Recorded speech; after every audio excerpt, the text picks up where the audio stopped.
اینجا که می‌بینیم رستوران ترنج در شهرستان بندرماه شهر سنتیه و همونطور که ملاحظه می‌کنیم تمام وسایل‌های قدیمی و سنتی هستن که تقدیم به نگاه زیباتون میشه.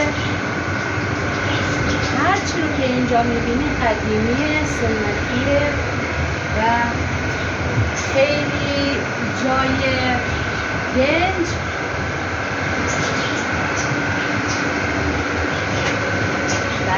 جای دنج و زیبایی رو تقدیم نگاهاتون میکنم.